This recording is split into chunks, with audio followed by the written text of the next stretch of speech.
어떤 일이 된다 했습니다. 그렇게 해서 우리가 명제의 부정까지 얘기를 해봤고, 이제 그 부정에 대한 개념을 가지고 명제를 좀 뒤바꿔 볼 겁니다. 그게 무슨 말이냐면, 명제라는 게 기본적으로 P면 Q이다 꼴을 띄고 있는 걸 우리가 명제라고 불렀고, 여기에 있는 이 P를 뭐라고 불렀니, 다이야? 가정이라고 불렀고요. 채빈님, 여기 있는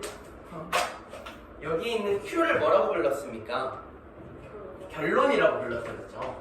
그래서 이런 가정이면 결론이다 라고 가정으로부터 결론까지 가는 이런 인과관계에 있는 요 명제를 뒤집을 겁니다. 여기까지 괜찮죠? 그래서 결론과 가정을 바꾼 명제를 우리가 쓸 수 있는데, 그 명제는 어떻게 생겼겠습니까? 얘는 P면 Q이다가 가정과 결론 이렇게 돼 있는 거였는데, 얘를 결론이면 가정이다 이렇게 뒤바꾼다 했죠. 순서를 바꾼다 했지, 그치? 순서를 바꾸게 되면 뭐이면 뭐이다가 되는 겁니까? Q이면 P이다가 되는 거 너무 당연하죠, 그쵸? Q이면 P이다가 될 수 있고, 이런 명제를 우리가 무슨 명제라고 부른다 했습니까? 얘 영명제다 이렇게 부른다고 했어요. 리버스 명제 이렇게. 이해되시죠? 영명제가 됩니다. 그 다음에 이 명명제를 바꾼 다음에 한 가지를 더 할 수 있는데, 얘가 우리가 아는 말도 아니고 조금 처음 보는 개념이에요. 그래서 얘는 어떤 놈이었냐면, 얘를 순서도 바꾸고 뭐까지 해주는 거야? 부정까지 해주는 거야. 그러면 P면 Q이다 해서 순서를 바꾸면 어떻게 되고, Q이면 P이다가 되고, 그치? 이 영명제를 각각 Q도 부정해주고 P도 부정해주는 겁니다. 그렇게 부정하면 우리가 어떻게 쓸 수 있니? not Q이면 not P이다 이렇게 쓸 수 있죠, 그쵸? 이런 명제를 우리가 무슨 명제라고 부르는 거였습니까? 네, 대우명제. 지금은 쉐보레로 바뀌었잖아요. 어쨌든 그렇습니다. 그래서 우리가 원래의 명제가 있을 때 역, 대우 이렇게 얘기를 할 수 있고, 얘네들의 참거짓에 대한 얘기를 할 수 있다 했어요. 만약에 이 명제가 참이란 얘기는, 정말 P면 Q이다가 참이려면 어떤 집합이 어떤 집합 안에 쏙 들어가 있어야 돼요? P집합이 Q집합 안에 쏙 들어가 있어야 돼요. 그럼 얘가 참이란 얘기는 P가 Q 안에 쏙 들어가 있다라는 부분집합 관계가 성립한다는 얘기지, 그치? 여기까지 이해돼요? 그런 다음에 만약에 얘가 참이 되려면 어떻게 해야 될까? 얘는 Q가 P집합 안에 쏙 들어가 있어야 된다는 거지, 그치? 여기까지 괜찮아요? 얘가 참이 되려면 어떻게 해야 될까? Q의 여집합이 P의 여집합 안에 쏙 들어가 있어야 되는 거지. 여기까지 이해되나요? Q가 아닌 놈, 그러니까 Q 아닌 집합은 Q의 여집합, P가 아닌 놈이잖아요, P의 여집합. 근데 얘가 이렇게 Q이면 P이다가 성립해야 되니까 Q의 여집합이 P의 여집합이라는 집합 안에 쏙 들어가 있어야 돼. 여기까지 괜찮지, 그치? 근데 우리가 얘를 살짝쿵 다르게 바꿀 수 있었어. 어떻게 바꿀 수 있었어? 양변에다가 여집합을 취한다 이렇게 얘기했었죠. 양변의 여집합을 취하면 어떻게 됩니까? P면 Q 이렇게. 이해되시죠, 그쵸? 왜 그렇게 됩니까? 얘가 여집합 취하면 Q, 얘 여집합 취하면 P, 그 다음에 이 가운데 라인 부등호, 그치? 그래서 반대로 바뀐다 했지, 그치? 반대로 바뀌면 P가 Q에 포함된다라는 걸 얘기할 수 있고, 그렇게 얘기해서 보면 얘랑은 항상 성립하는 놈이죠, 그쵸? 무슨 말인지 이해되나요? 만약에 이 명제가 성립한다고 하면 이 대우명제도 항상 성립하게 되는 거예요. 이해돼? 그래서 첫 번째 명제가 만약에 참이다 라고 하면 얘도 항상 뭐가 되는 거야? 참인 명제가 돼. 이해되죠, 그쵸? 근데 얘는 성립할지 알아 몰라? P가 Q에 쏙 들어간다 해서 Q가 P에 쏙 들어가는 거예요? 아니죠, 그쵸? 그럴 수도 있고 아닐 수도 있지, 그치? 웬만하면 아니지, 그치? 근데 언제만 그렇게 되는 거니? P랑 Q랑 똑같을 때만 그렇게 되는 거죠. 이게 무슨 말입니까? 선생님, P가 Q 안에 들어가 있다는 얘기는 뭐예요? P집합이 이렇게 있으면 얘가 화려한 이렇게 Q가 이렇게 싹 감싸고 있는 거잖아요, 그렇죠? 싹 이렇게 감싸고 있는 경우잖아요. Q가 P 안에 들어간다는 얘기는 무슨 말입니까? 아버지 가방에 이렇게 돼 있다는 얘기죠, 그렇죠? 이렇게 들어가 있다는 얘기잖아요. 그럼 얘랑 다른 놈이지, 근데 언제는 같아지는 거야? 만약에 P랑 Q랑 똑같은 집합이라고 한다면 P가 Q 안에 딱 들어갑니다 라고 얘기해도 되고 Q가 P 안에 딱 들어갑니다 라고 얘기해도 되는 거죠. 무슨 말인지 이해돼요? 만약에 두 개 똑같은 거라면 이해돼요? 정말 이해되나요? 이해 안 돼요? 이해되나요? 네, 그래서 얘가 성립하려면 P랑 Q랑 뭐한 집합이어야 똑같은 집합이어야만 성립하는 거였고 얘는 웬만하면 커짓이다 이런 얘기였습니다. 그렇죠? 그래서 얘는 모르는 겁니다. 참일지 거짓일지 모르는. 근데 언제는 참이 만약에 P랑 Q랑 같다면 참, 이게 아니면 거짓 이렇게 되는 거예요. 여기까지 이해되죠? 괜찮나요? 이게 원래의 명제가 있으면 이 명제의 역과 대우의 참거짓의 관계가 되겠습니다. 여기까지 이해되시죠? 이 뭐 크게 어렵지 않습니다. 크게 어렵은 얘기 아닌 것 같고요. 그리고 요거에다가 플러스 하나만 더 배우고 이제 끝났습니다. 어떤 놈을 더 배웠냐면 우리 3단론법이라는 걸 배웠습니다. 일요일에 배웠는데 일요일에 안 나오셨던 친구도 있고 주무셨던 친구도 있고 일요일에 저희 반에 없었던 친구도 있어서 4명이 있는데 3명이 못 들어서 3단론법 하겠습니다. 주무신 친구는 웃고 계시네요. 너무 함께 하는 3단론법은 옛날에 살던 사람 중에 소크라테스라는 사람 알죠? 그렇죠? 너 자신을 알라 이렇게 얘기하고 돌아가셨다는 사형 받고 돌아가셨다는 얘기예요. 그 사람이 근데 진짜 못생겼었대요. 소크라테스라는 그 사람이 진짜 와 이 사람은 와 좀 심하다 이 정도로 못생겼어요. 그래서 그게 책에 실렸대요. 그러니까 원래 뭐 위인전 같은데 뭐 이순신에 대한 위인전이 있으면 그냥 용모가 단정하고 풍채가 거대하면 뭐 이런 식으로 써져 있잖아요. 얼굴에 대한 얘기는 막 안 써놓잖아. 근데 이제 거기 그리스 그런데 서적에 보면은 정말 보기 흉하게 생겼다 막 이런 문구들이 있어요. 그러니까 얼마나 심하게 못생겼으면 역사서에다가 와 이순환은 진짜 개못생겼었으면 이렇게 쓰는 거랑 똑같잖아요. 그렇죠? 근데 남자친구가 진짜 많았대. 잘생긴 당대에 잘생긴 남자. 소크라테스는 남자예요. 잘생긴 남자친구가. 뭐 아무튼 그렇습니다. 근데 그 사람이 유명한 얘기를 했어요. 말싸움을 진짜 잘했대요. 그래서 말싸움을 진짜 잘했는데 그 사람이 뭐라 했냐면 뭐라 했더라? 소크라테스라는 사람이 있는데 소크라테스는 일단 나는 휴먼이다. 그러니까 나는 사람이다. 이렇게 얘기했다. 그리고 사람들은 다 결국에는 언젠가 언제 죽을지 모르지만 사람은 죽는다. 이렇게 얘기를 했답니다. 그리고 요거를 통해서 우리가 알 수 있는 건 뭐냐면 소크라테스는 사람인데 사람은 결국에 뭐하니까 죽으니까 결국에 누구도 죽겠구나. 나도 죽겠구나. 그래서 소크라테스는 죽는다. 이렇게 얘기를 했대요. 이런 논법을 우리가 뭐라고 얘기하냐면 3단 논법이라고 얘기합니다. 얘가 명제에서의 꼴과 완전히 일치한데 PQR이라는 명제가 있다 할 때 얘가 P조건, 소크라테스가 되는 조건을 P조건, 사람이 되는 조건을 Q조건이라고 얘기하면 첫 번째 명제는 소크라테스라면 사람이다 라는 명제가 되는 거고요. 사람이라는 명제는 Q라 그랬으니까 여기는 Q, 죽는다라는 새로운 명제는 R이라고 얘기한다면 두 번째 명제는 Q이면 R이다 이렇게 되는 거예요. 여기까지 괜찮죠? 그렇죠?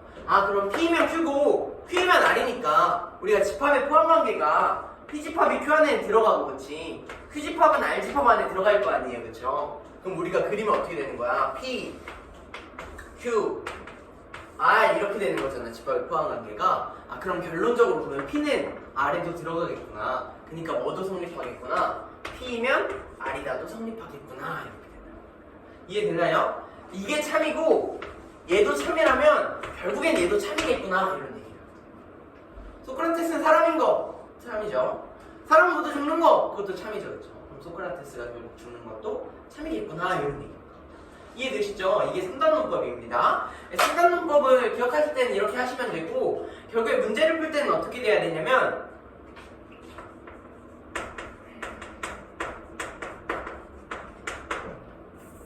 문제에서는 어디를 보셔야 되냐면 문제를 풀 때는 출발점과 도착점을 보셔야 돼요. 이게 무슨 말인지 지금은 잘 이해가 안 되실 텐데 제가 출발점이라고 얘기하면 가정이 되는 거고요. 도착점이라고 얘기하면 R이 되는 겁니다. 여기까지 괜찮죠? 그렇죠? 얘는 지금 P에서 Q까지 간다면 Q에서 R로 가는 거잖아. 그치? 그럼 얘는 결국엔 어디로 간 거야? P에서 출발해서 결국엔 어디로 간 거예요? 제가 여기에서 KTX를 타고 부산에 놀러 간다고 해볼게요. 제가 여기서 KTX를 타고 부산에 놀러 갈 거예요. 근데 부산을 가다 보면 무슨 역이 있습니까? KTX역 중에 천안아산역, 이렇게 천안아산역이 있어요. 그럼 제가 여기서 출발해서 천안아산역까지 갔다가 천안아산역에서 잠깐 내려서 KTX 안에 화장실이 있죠? 잠깐 내려서 어묵 먹고 그 다음에 부산까지 갔어요. 그래도 나는 어디를 간 거야? 서울에서 출발해서 어디 간 거야? 부산까지 간 거잖아. 나 어디까지 갔다고? 부산까지 갔다고. 그럼 내가 P에서 출발했어. 근데 결국에 어디까지 간 거야? R까지 간 거야. 무슨 말인지 이해되죠? 그렇죠? 그럼 이 Q는 뭐에 불과한 겁니까? 그냥 지나가는 종착역이 아니라 지나가는 그냥 거쳐가는 그걸 뭐라 하죠? 지나가는 그런 역에 불과한 겁니다. 무슨 말이 있었던 것 같은데 멋있는 말이 있었던 것 같은데 그런 역에 불과한 겁니다. 그래서 출발점과 도착점만 확인하시면 되는 거고 이건 실제로 문제 풀면서 얘기를 해보도록 하겠습니다. 이거 다 개념했던 건데 한번 정리를 해드렸어요. 다음으로 넘어오겠습니다. 네, 39페이지 보시면 됩니다.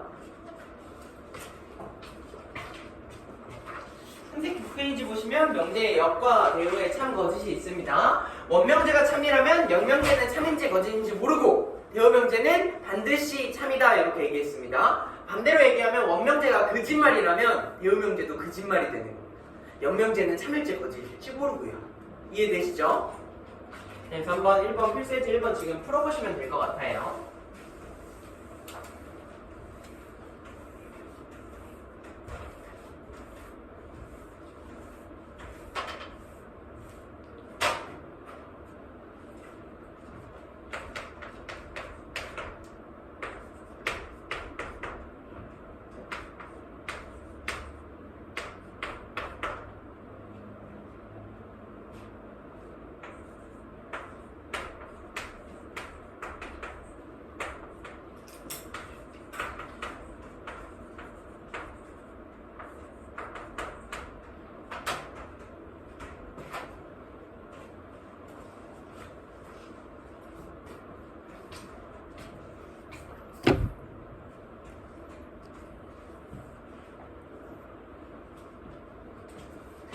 같이 해보겠습니다. 제가 시간을 많이 드리지 못해서 죄송해요. 지금 다 못 풀었을 텐데 그래도 같이 해보겠습니다. 첫 번째 명제는 A가 1보다 크거나 같으면 A제곱도 1보다 크거나 같다 이렇게 되어 있습니다. 원래 명제를 보시면 원래 명제 그냥 참이겠죠, 그쵸? 이거 누가 봐도 참입니다. A가 1보다 크면 당연히 A 제곱한 놈도 1보다 크거나 같겠죠, 그쵸? 얘의 진리집합을 구하면 얘는 어떻게 되는 거고 1을 기준으로 A가 1보다 같은 게 진리집합이 첫 번째 이 P의 진리집합이 되는 거고 얘의 진리집합을 구하시면 얘는 2차 부등식 푸시면 되잖아요. 가의 범위잖아요, 그쵸? A가 1보다 크거나 같고 마이너스 1보다 작거나 같다라는 범위가 되니까 이 두 번째 놈은 1이랑 마이너스 1을 기준으로 이렇게 되는 놈이 되는 겁니다. 그럼 당연히 이건 여기에 일부분이니까 포함된다라고 얘기할 수 있고요. 그럼 이 원래 명제는 참이구나 라고 얘기할 수 있는 겁니다. 여기가 괜찮으시죠, 그쵸? 이게 원명제에 대한 참고지시 되겠습니다. 그럼 얘의 무슨 명제를 이제 구해볼 거냐면 영명제를 구해볼 겁니다. 영명제를 구하시면 얘랑 뭐를 바꾸면 되는 겁니까? 다혜님? 뭐를 바꾸면 되는 겁니까? 자리를 바꾸면, 순서를 바꾸면 되는 겁니다. 그럼 얘의 영명제라고 한다는 건 얘의 영명제는 어떻게 되는 거냐면 A의 제곱이 1보다 크거나 같으면 A가 1보다 크거나 같다 이렇게 얘기하는 거죠, 그쵸? 그럼 진리집합을 구하시면 여기 진리집합 구해놨잖아요, 그쵸? 이것만 반대로 돌려주시면 되겠죠, 그쵸? 반대로 돌려주시게 되면 마이너스 1이랑 1을 기준으로 마이너스 1보다 작고 1보다 큰 놈이 누구에 포함된다라고 얘기하고 있는 거냐면 1을 기준으로 1보다 크거나 같은 놈에 포함된다라고 얘기하고 있는 거죠, 그쵸? 이거 실제로 포함됩니까? 포함되지 않습니까? 포함 안 되죠, 그쵸? 그럼 이 영명제는 참이야, 거짓말이야? 거짓말이 되는 겁니다. 여기까지 이해되시죠? 마지막으로 세 번째 대우명제 구하겠습니다. 대우명제 구할 자리가 마땅치가 않는데 대우명제는 부정부정하고 자리도 바꾸는 거예요. 혹은 자리 바꾸고 부정부정 하셔도 돼요. 자리 바꿨죠? 부정부정 하겠습니다. 이거 부정하면 어떻게 되니 은정?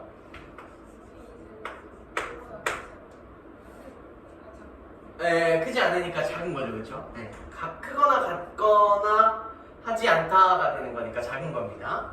1보다 작다가 될 거고요. 얘는 A가 1보다 작다 이렇게 되겠습니다. 그리고 이거 실제로 풀어보시면 얘는 사이범위잖아, 그치? 이 사이범위니까 마이너스 1에서 A가 1 사이 나오고 얘는 A가 1보다 작은 거에 포함되겠죠, 그쵸? 그러니까 이 대요명제도 반드시 뭐가 되는 거냐면 참이 되는 거예요. 이해되죠? 원래 명제가 참이니까 대요명제는 당연히 참이에요. 그리고 얘랑 진리집합이 다르니까 영명제 구하면 무조건 거짓말이 돼야 된다. 이해되나요? 괜찮아요? 역, 대우 이런 말이 어려워서 그렇지 실제로 풀어보시면 그렇게 어렵지 않습니다. 이것도 한번 해보겠습니다. 얘는 A, B는 실수라는 조건이 있어요. 그 조건 안에서만 얘기할 겁니다. 왜냐면 얘가 허수가 된다고 하면 실수의 제곱 더하기 실수의 제곱이 항상 0이라고 얘기할 수가 얘가 0이 될 때 얘도 0이고 얘도 0이다라는 얘기를 할 수가 없어요. 만약에 A가 I 이런 거고 B가 1 이런 거면 마이너스 1 더하기 1에도 0이 되잖아요. 그렇죠? 그래서 A, B가 실수라는 조건이 있는 거고 그게 실수라는 조건 하일 때 어떤 놈의 제곱이니까 0 아니면 0보다 커. 그치? B의 제곱이니까 0 아니면 0보다 커. 그치? 0 아니면 0보다 큰 놈이랑 0 아니면 0보다 큰 놈이랑 더하면 당연히 몇이어야겠니? 두 개 더했는데 0이려면 얘도 0이고 얘도 0이어야겠죠. 그러면 이해되나요? 0 아니면 0보다 큰 놈이랑 0 아니면 0보다 큰 놈이랑 두 개 더했는데 0이 됐으면 둘 다 0이어야 될 거다 이런 얘기. 0 더하기 0 해야죠. 만약 1 이런 거면 0 더하기 1하니까 여기 0이 안 돼버릴 거 아니야. 근데 0, 0이에요. 그러니까 얘는 무슨 말이냐면 A도 0이고 그리고 B도 0이어야 된다 이런 얘기가 됩니다. 이해되나요? 여기서 집중하셔야 될 건 여기입니다. 이건 무슨 말이냐면 A도 0이고 B도 0이어야만 한다는 얘기예요. 둘 중에 하나만 0이면 안 된다는 얘기야. 이해되지, 그치? 그리고 두 번째 거 보면 A도 0이고 B도 0이다예요, 그쵸? A는 0이고니까 그리고잖아요. A는 0이고 B도 0이다. 얘랑 진리집합이 완전히 어떻습니까? 똑같죠, 그쵸? 똑같으니까 우리는 포함관계가 성립한다고 얘기할 수 있고 원래 명제를 구하시면 참이 될 겁니다. 이해되나요? 그러면 우리 아직 하지 않았지만 얘의 영명제를 구하면 참일까요? 거짓일까요? 참이에요. 왜 그렇습니까? 얘랑 진리집합이 완전히 뭐하니까 똑같으니까 얘네 둘을 바꿔놔도 부분집합관계가 성립할 거라는 얘기예요. P면 Q이다 해서 P가 Q에 포함될 수도 있지만 얘랑 똑같으면 Q가 P에 포함된다라고 얘기할 수도 있는 거니까 얘의 영명제도 갖게 된다는 거예요. 이해되나요? 얘는 진리집합이 다르니까 영명제 구하면 얘가 참이니까 얘가 거짓말 이렇게 됐다고 영명제 구하면. 근데 얘는 진리집합끼리 뭐하니까 똑같으니까 영명제 구하지 않고도 영명제는 그냥 참이겠구나 라고 얘기할 수 있는 거예요.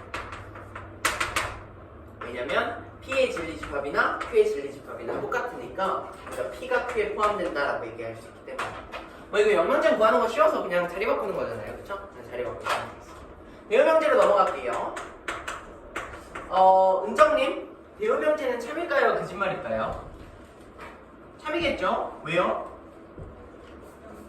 원래 명제가 참이니까 그렇습니다. 원래 명제가 거짓말이었다면 대요명제도 거짓말이 되는 거고요.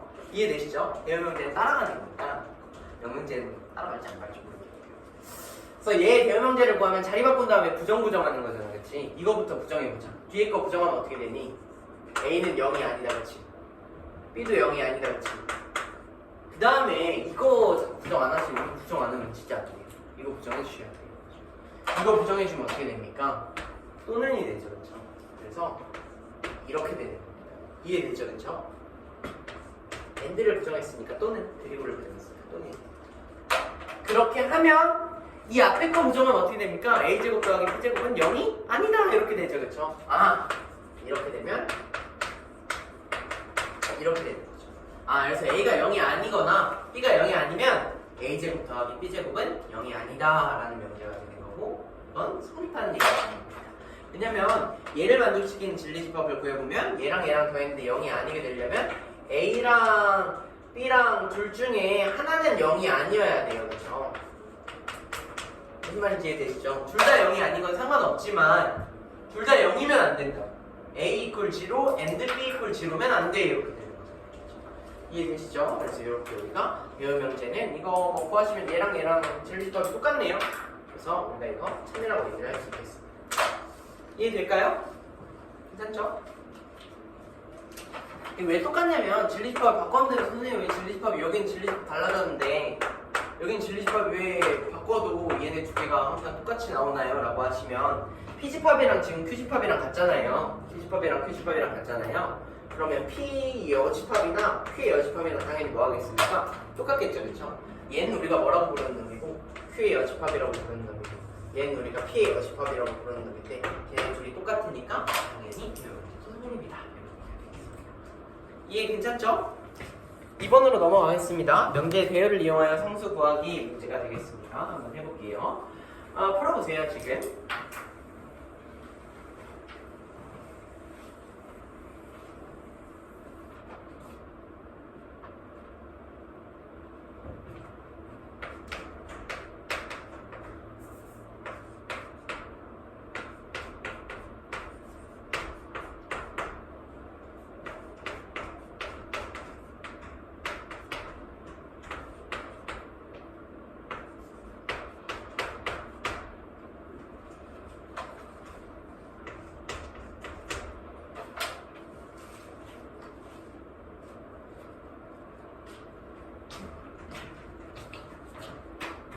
같이 해보겠습니다.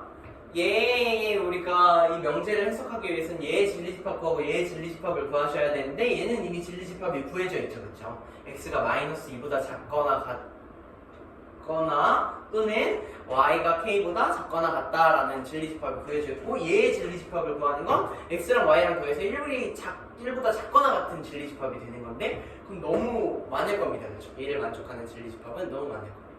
여기까지 이해되시죠, 그렇죠? 그래서 이 조건을 지금 해석하기가 쉬워, 어려워? 어렵지, 그치? x가 만약에 5 이런 놈이라면 y는 뭐보다 작게만 하면 되는 거예요. 마이너스 4보다 더 작은 놈이기만 하면 되는 거예요, 그쵸? 이해되시죠, 그쵸? 근데 그런 걸 우리가 다 따질 수 없으니까 얘를 쉽게 푸는 방법은 뭐냐면 이 원래 명제가 참이라 했으니까 이 명제에 뭐를 구하겠다는 거야? 대우를 구하겠다는 거야. 이 명제가 지금 첫 번째 가정이 해석하기 너무 어려우니까 혹은 이런 조건들을 진리집합을 뽑아내기가 너무 어려우니까 얘의 대우 명제를 구한 다음에 거기에서 진리집합을 뽑아내서 걔네들을 다시 반대로 돌려주면 되겠다 이런 생각을 합니다. 이해될까요? 이게 뒤에 바로 나오는데 명제를 이용한 증명법 중에서 대우법이라는 게 있어요. 대우법이라는 건 뭐냐면 원래 명제를 해석하기 너무 어려운 거야. 그래서 이 원래 명제가 참인지 거짓인지 판단을 하기가 너무 어려워. 왜냐면 진리집합 구하기 어려워서. 그래서 이 명제가 아니라 얘네들을 부정부정하고 자리 바꾼 대우 명제를 구한 다음에 걔의 참거짓을 판별하는 거예요. 그 대우 명제가 만약에 참이라면 원래 명제도 뭐겠구나? 참이겠고. 그 대우 명제가 만약에 거짓이라면 원래 명제도 뭐겠구나? 거짓이겠구나 이렇게 얘기해요. 거기에 대한 크리브 문제라고 생각하시면 되겠습니다. 그래서 어쨌든 대우를 한번 해보겠습니다. 얘를 대우하시면 부정부정한 다음에 자리도 바꾸시면 되겠죠, 그렇죠? 부정부정하고 자리 바꾸면 x가 마이너스 2보다 크고 y가 k보다 크다. 여기는 n대로 묶여야 될 겁니다. nb, n대로. 죄송해요. 어렸을 때부터 B랑 D랑 맨날 헷갈려요. 네, 얘라면 우리는 이 명제를 해석하게 되면 x 플러스 y가 1보다 크다 이렇게 되는 거예요. 근데 원래의 명제가 참이라 했으니까 이 대우 명제도 뭐가 돼야 되는 거예요? 참이 돼야 돼요. 여기까지 이해되시죠? 근데 얘를 만족하는 놈이 뭐를 할 때 x가 마이너스 2보다 크고 y가 k보다 클 때 얘를 만족해야 되는 거잖아, 그렇지? 그때 k의 무슨 값을 구해야 알아요? 최소값을 구해야 알아요, 그렇지? 그럼 이제 얘일 때 얘가 성립하도록 해야 되는 거니까 대입해 주시면 되는 거죠. 그래서 x자리에는 마이너스 2 넣고 y자리에는 k 넣은 다음에 얘가 1보다 크거나 같아요. 그럼 k가 뭐보다 커야 돼? 3보다 커야 돼 라고 구해주시면 k의 최소값을 우리가 구할 수 있는 거겠습니다. 여기까지 괜찮으시죠? 근데 지금 보시게 되면 x가 마이너스 2보다 크고 y가 k보다 크잖아요. 근데 x 플러스 y가 1보다 커야 되는 거잖아, 그치? 여기까지 괜찮아? 그럼 k가 뭐까지 돼도 상관없는 거야. 딱 3까지 돼도 상관없는 거죠. 무슨 말인지 이해돼요? x가 딱 제일 작을 때가 뭐야? 마이너스 2보다는 조금 큰 놈이었겠죠, 그쵸? 여기는 갖다가 지금 안 붙어 있으니까. 내가 얘를 쉽게 풀려고 대입한다는 얘기는 뭐예요? 마이너스 2까지 허용하겠다는 얘기죠, 그쵸? 마이너스 2까지 허용하고 k까지 허용한 거니까 여기에도 사실은 갖다를 이렇게 붙여줬다는 얘기입니다. 이해되시죠? 그럼 k가 어디까지 괜찮은 거냐면 3까지 괜찮아. 분명 이해될까요? 그래서 k의 최소값은 몇이 되냐면 3이 되는 겁니다. 알겠죠? 이게 뭐 직관적으로 생각해봐도 그렇습니다. x가 마이너스 2보다 큰데 마이너스 2에다가 어떤 수 더해서 1보다 크려면 이 어떤 수는 당연히 3보다 커야겠죠, 그쵸? 네, 딱 3이거나 3보다 커야 될 겁니다. 그쵸? 그래서 3이거나 3보다 크다. k 값이 3이거나 3보다 크다. 괜찮으시죠? 우리가 이렇게 두 번째 대여명제를 이용해서 문제를 풀어봤습니다. 마지막 3단 논법 풀겠습니다. 지금 몇 시인가요?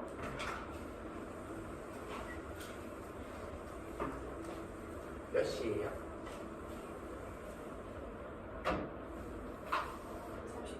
39분. 네, 금방. 정말 마음이 아프네요. 3단 논법이고 3단 논법에서는 제가 뭘 봐달라 했냐면 출발점과 도착점을 봐달라 했습니다. 이거 한번 풀어볼게요, 지금.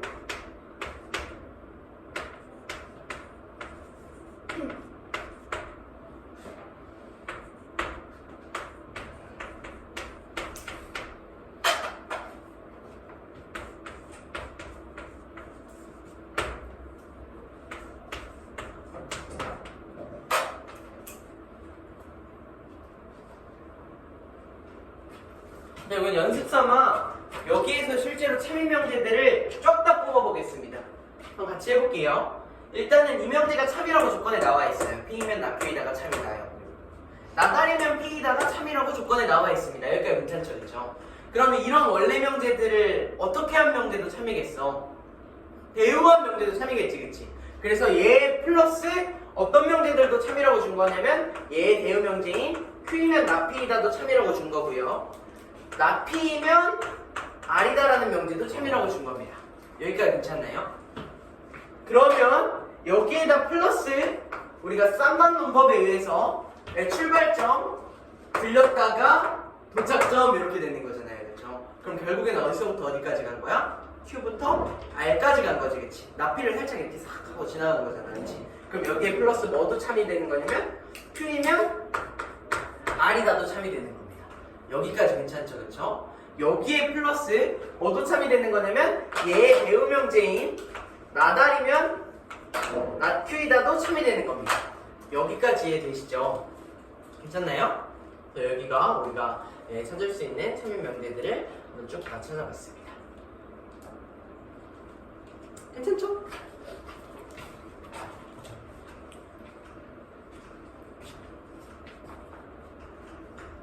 네, 그리고 난 다음에 이제 얘네들 중에서 항상 참인 명제들을 모두 골라봐라 이렇게 나와 있습니다. 그래서 항상 참인 명제들을 모두 골라보겠습니다. 여기 일단 누가 있냐면 Q이면 나P이다 있네요. 얘는 참입니다. 그쵸? 그 다음에 지금 보시면 이 나P면 R이다라는 놈의 대우 명제를 구하시면 잠시만요. 이거 잘 구했죠?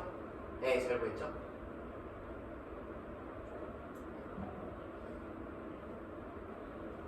네, 잘 구했네요. 죄송. 그대로 계속 할게요. 그 다음에 나Q이면 R이다 있어요, 없어요? 없죠, 그쵸? 그럼 얘는 아닌 겁니다. 그 다음에 나달이면 나P이다 있습니까, 없습니까? 나달이면 나P이다. 나달이면 나P이다. 얘도 없네요. 얘도 P이면 나달이다가 없네요. 그럼 여기 맞는 거 D를 하나 고르시면 될 것 같아요. 여기까지 괜찮으시죠? 제대로 쓴 건 없겠지? 뭔가 깨림칙한데.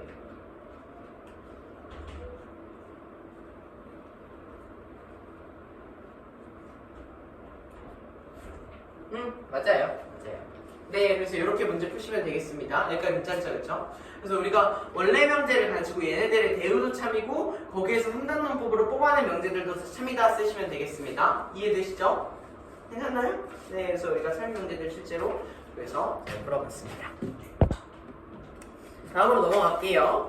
다음에는 이제 충분 조건과 필요 조건에 대해서 배웠고 이거 좀 중요한 개념이라고 일요일날 설명을 해드렸던 것 같아요. 그래서 충분 조건과 필요 조건 어떻게 해석하는지에 대한 얘기들도 했었고 그리고 어떻게 외워야 되는지에 대한 얘기도 했었습니다. 그래서 뭐가 뭐이기 위한 충분 조건이다 혹은 뭐가 뭐이기 위한 필요 조건이다 이런 얘기를 했었습니다. 지금 몇 시라고요? 충분 조건, 필요 조건.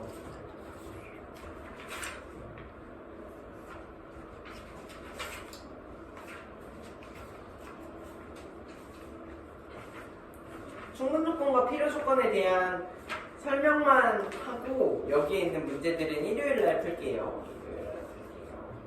일요일 10시까지 오시면 되고 채빈님 토요일날 제가 치과 예약이 1시인 줄 알았는데 치과 예약이 10시예요 12시까지 괜찮아요?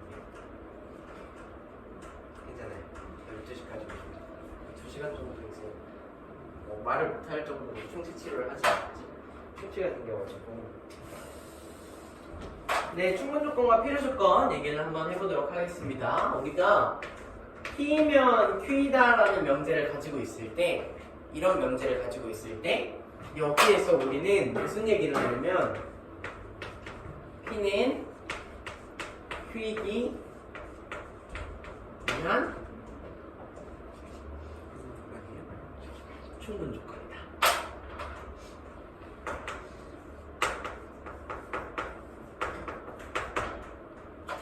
두 번째는 Q는 P이기 위한 필요 조건이다. 이런 겁니다.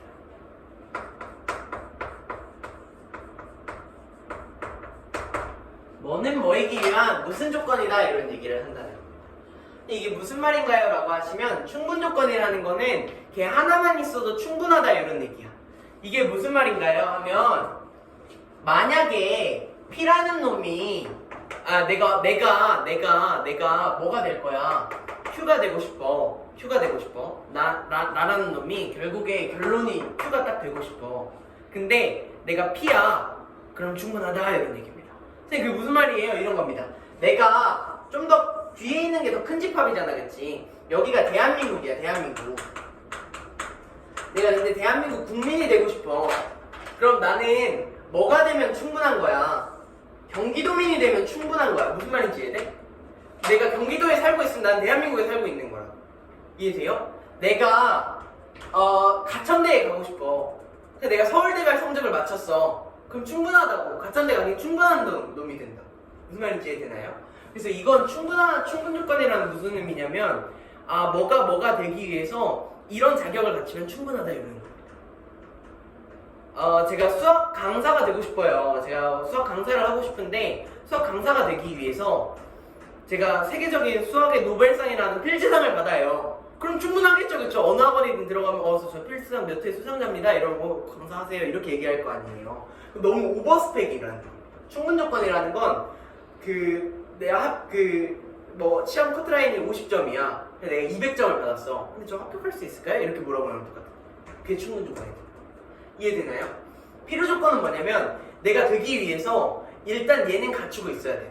그게 무슨 말이냐면 내가 수학 강사가 되기 위해선 일단 더하기 빼기 곱하기 나누기는 할 줄 알아야 될 거 아니야, 그치? 그건 필요한 거잖아, 그치? 필요하지만 선생님 원장님 저 더하기 빼기 곱하기 나누기 할 줄 아니까 수학 강사로 뽑아주세요. 이건 안 되는 거잖아요, 그쵸? 그래서 Q는 P이기 위한 필요 조건이라는 건 뭐냐면 내가 경기도민이 되기 위해선 일단은 대한민국에 있어야 되는 건 맞아. 근데 대한민국에 있다고 해서 경기도에 있다 이런 얘기는 아니잖아요, 그렇죠?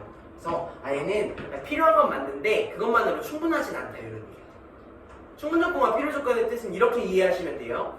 이거 좀 집에서 곱씹어 보시고 제가 외울 땐 어떻게 외우라 했습니까? 지금 누가 누구한테 쏘고 있어요. P가 Q한테 쏘고 있죠, 그쵸? 지금 보면 P가 Q한테 이렇게 펴고 이렇게 쏘고 있잖아요, 그쵸? 몇 시라고요? 제가 여기 있고 이렇게 호랑이 있다 했잖아요, 그때 설명드릴 때. 제가 만발사수였다 그랬잖아요. 아무튼 그런 재밌는 얘기였어요. 이렇게 제가 만발사수인데 총을 이렇게 그래서 이렇게 총을 이렇게 딱 쏘는 겁니다. 그러면은 제가 여기 P, Q 이렇게 있는 거예요. 나, 호랑이. 이게 이렇게 빨리 설명을 하니까 잘 안 돼. 총을 이렇게 쏩니다. 그럼 호랑이가 어떻게 총을 맞겠지, 그치? 나 만발사수니까 무조건 맞출 거라고. 호랑이가 총을 딱 하고 맞았어. 그럼 뭐가 나? 피가 나. 무슨 말이 이해돼요? 나는 뭐를 쏜다고? 충분 조건이 되는 겁니다. 그래서 P가 지금 뭐를 쏘고 있으니까 총을 쏘고 있으니까 P는 무슨 조건이구나? 충분 조건이구나 라고 외우시고, Q는 지금 총을 뭐 하고 있습니까? 맞고 있죠, 그쵸? 그럼 뭐를 흘려요? P를 흘려요. 그럼 P를 흘려 조건 이렇게 되는 겁니다. 그래서 P는 충분 조건 이렇게 돼 있을 때 P는 충분 조건, Q는 필요 조건이 되는 거예요. 이해될까요? 물론 개소리긴 합니다만 외우실 때는 편리할 것 같아서 얘기를 해드렸고요. 만약에 이런 명제가 있다고 한다면 여기에서 충분 조건은 누가 되는 겁니까? 충분 조건은 누가 돼요? Q요. 네, 쏘고 있는 놈이니까 Q가 되는 거고요. 얘가 충분 조건. 필요 조건은 누가 되는 겁니까? P가 되는 겁니다. 이해되죠, 그쵸? 근데 이 앞에 그냥 뭐가 붙는 거냐면 얘는 얘이기 위한 이렇게 되는 거잖아요. 그래서 이 충분 조건을 얘기할 때도 Q는 P이기 위한 충분 조건이다 라고 얘기하는 거고, P는 Q이기 위한 필요 조건이다 라고 얘기해주시면 되겠습니다. 이해되겠죠? 그래서 뭐는 뭐이기 위한 충분 조건이다, 필요 조건이다 이렇게 설명을 해드렸습니다. 그렇게 해서 충분 조건과 필요 조건에 대한 것까지 복습을 어쩌다 보니 한 번 더 했는데, 일요일에는 충분 조건과 필요 조건에 대한 복습 없이 그냥 바로 문제 풀 거니까 알아두시면 되고, 오늘 클리닉은 크게 많지는 않아요. 필수예제 1, 2, 3번이 되겠고, 집합 숙제 지금 볼 거니까 집합 숙제 한번 꺼내보세요. 다 했어요?